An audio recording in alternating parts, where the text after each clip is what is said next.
mengijabahkan setiap doa-doa yang dimintakan oleh hambanya. Teman, ada doa yang Allah kabulkan sebagaimana yang diharapkan oleh si hamba dalam waktu yang cepat. Ada kala Allah rubah doa tersebut dengan sesuatu yang lebih bermanfaat bagi si hamba, atau doa tersebut disimpan oleh Allah nanti diberikan pada waktunya di hari kiamat. Artinya doa itu merupakan hal yang penting, dan tatkala kita berdoa, kita dianjurkan untuk meminta perkara-perkara akhirat. Jangan hanya meminta urusan-urusan dunia saja. Nah, di antara yang kita minta al-afwa, ampunan Allah Subhanahu wa taala. Jadi senantiasa kita memohon ampun, berdoa juga memohon ampun, dan juga meminta keafiatan, ya, kebaikan dunia dan akhirat. Liyasunahu minal bala wal awqat, dan juga meminta kepada Allah agar dipelihara daripada terkena bala, musibah dan bencana. Fa inna man ruziqa du'a lam yuhramil ijabah.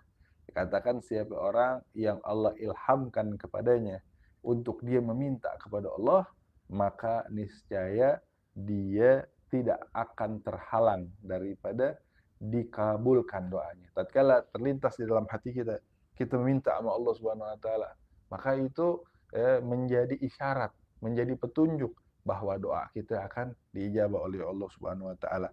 Dan juga tatkala kita berdoa, jangan kita ingin mendikte Allah, mengatur Allah Subhanahu wa taala.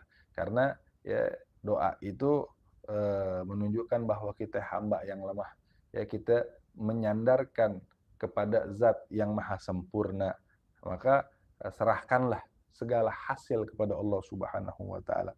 Yang penting kita diperintahkan untuk berdoa. Kemudian fa in kanal bala'u muqaddaran yusibuhu la mahalata walakin yatayassarahu Allahu wa yarzuquhu sabra bi barakati du'ai. Doa itu juga bagian daripada yang bisa merubah daripada ketentuan Allah Subhanahu wa taala. Jadi ada ketentuan Allah pada seorang hamba yang sudah tetap nggak berubah atau masih bisa berubah tatkala dia itu meminta berdoa kepada Allah Subhanahu wa taala.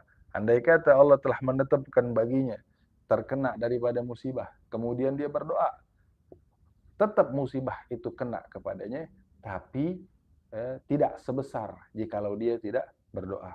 Atau tatkala dia berdoa tetap terkena musibah, Allah anugerahkan dia kesabaran. Kesabaran sehingga tatkala dia menghadapi musibah tersebut, dia bisa melaluinya dan juga dia redha dengan ketentuan Allah Subhanahu wa taala. Itu menjadi penting bagi kita sebagai hamba Allah Subhanahu wa taala, karena banyak daripada manusia tatkala dia diberi cobaan oleh Allah Subhanahu wa taala, dia tidak bisa bersabar dan tidak lulus daripada ujian berupa cobaan tersebut. Kemudian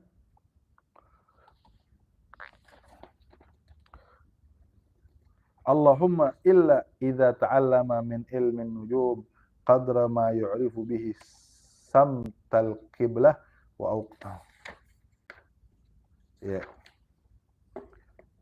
awqatus salat fa yuzalik. Wa amma ta'allumu ilmu tib fa yajuzu. Adapun mempelajari ilmu yang mana ilmu tersebut ilmu yang berkaitan dengan kesehatan, yaitu ilmu kedokteran, maka hukumnya boleh. Bahkan dikatakan fardu kifayah juga. Ya, menurut ulama-ulama ya, di zaman modern ini banyak yang mengatakan bahwa ilmu seperti ilmu kedokteran, ilmu yang sifatnya itu penting untuk kehidupan manusia, itu hukumnya fardu kifayah. Karena kalau nggak ada orang Islam yang mempelajarinya, maka itu bisa menjadi kerugian bagi umat Islam itu sendiri. Di antaranya ilmu kedokteran. Li'annahu sababun minal asbab, karena ilmu kedokteran itu adalah sebab dari sekian banyak sebab.